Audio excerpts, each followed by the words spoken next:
This is the final session of the Food Systems e-course from 2026. This session, I don't have a PowerPoint with too much to share, as we want to have enough time for our guest speakers also to share their stories and have enough time for the dialogue at the end. I want to share one update. Some of you have already finished the course, and we will share the certificates only in 2 weeks. So in 2 weeks, you will be able to download your certificate if you have finished the course on the learning platform. So on the homepage, it will appear as a certificate, a personalized e-course certificate with your name. But because some of you are still using AI and LLMs, we have to do some checks first to make sure that everyone who gets the certificate has done it in a fair way, and we don't reward people for just copying the LLMs in the chat. So because of that, we're delaying it with 2 weeks. So don't worry if you have already finished it. We'll send a reminder email also when you're able to download it from our homepage. Without further ado, I would like to give the words to Ezra, my colleague, who will be moderating this session. Ezra, please, welcome. Yes, thank you, Bram, and good afternoon here in Wageningen, good morning, evening, or good night, wherever you are around the globe, for this fourth session of this e-course indeed. I can promise you it's going to be a very exciting session. We have two excellent speakers in the house or in the room today, Bart de Steenhuijsen Piters and Pascal Murasire. It's also a very important topic itself, of course. We're talking about governance today, or food system governance today. And I think by now in this course, you should have a fairly good overview of what food systems are, what food systems analysis constitutes, but also reflections on the transformation of food systems like you had last week. For all of these things, it's important to ask the question, what's underneath it? What's the food system governance arrangement underneath the analysis or the food system that we're looking at, and how does that shape transformation? So that will be the topic today. And I guess the question is then, okay, perhaps we can only talk about transformations if we are thinking about changing the underlying governance arrangement. We're going to find out today in this live session with the two speakers that I mentioned, but also in the online modules and the moderation. I see many of you are quite active already, so that's good. We're also active as moderators to comment and to reflect on the contributions that you make, so we can still have the discussion after this session as well.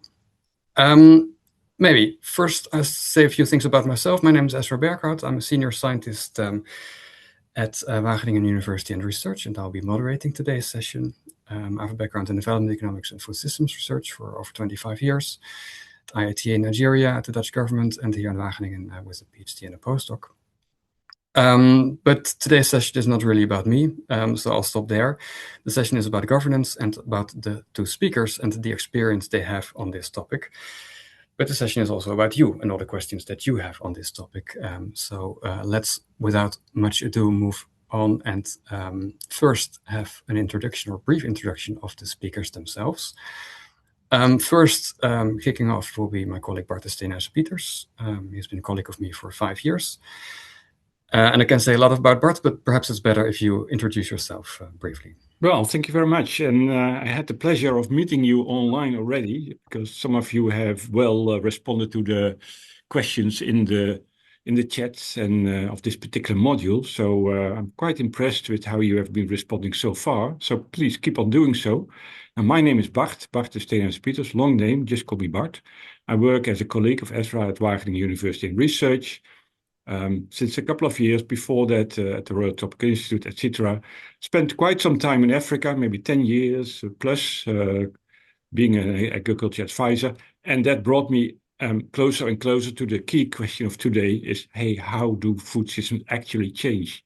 And what's the governance of that change? So I'm going to elaborate on that, but without taking too much time now, I would like to ask Pascal, can you introduce yourself? Yeah, thank you, Bart. It's good to see you all. So 181 people in this course, already quite impressive. So you can already see my name is Pascal Murasire. I'm the executive director of the African Food Fellowship. So I think later on in this session, I will get an opportunity to introduce myself more in detail. and I'm joining the conversation from Addis Ababa, Ethiopia. I work also in food systems transformation, and I'm based in Wageningen, but I work a lot in Kenya, Rwanda, Zambia, where we just launched our new a new fellowship, and I'm here in Ethiopia to also explore the expansion into the Ethiopia, and hopefully we can also expand to many more African countries in the coming months and the coming years. So really happy to be here, and can't wait to share my story with you. Thank you. Great. Thanks, Bart and Pascal, for your introductions. So like I briefly mentioned, the setup today is that Bart will kick off with a keynote, and afterwards Pascal will reflect on the keynote, but also share some key experiences from his practice and his experience working on food system transformation and the governance of food system transformation. And after that, there's still room for like 20 to 30 minutes of questions from all of you online. Some of them were already posted in the curator tool that we may reflect on, but also please feel free to share your questions along the way in the chat so that we can pull them out and put them to the speakers. So before I give the word to Bart, I think we start with a bit of an interactive element, namely a Mentimeter. And I want to ask Bram to put on the screen and for all of you to be ready to reflect and provide an answer. So shifting power is more important than new technologies when it comes to changing food systems.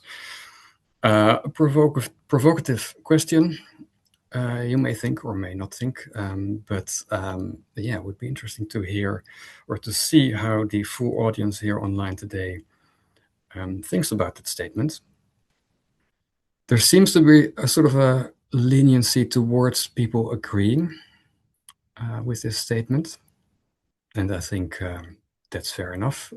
I would probably also strongly agree, not negating the fact that you do need novel technologies to transform the food system, but indeed that shifting power and talking about power balances and who holds power or can prevent transformations or transitions from happening is equally very important. Perhaps I think I see the number remaining there at 3.8, 3.9. So I think more or less the agreement is, yeah, we more or less agree to strongly agree. Bart, any reflections on that, or? Well, I think we have to take this message to the management of the university, because if you know Wageningen University, it's more known for its technology than for its governance practice. And this actually calls for a shift in resources at university towards the topic of today. Yes. So thank you very much. I agree. Encouraging, I would say.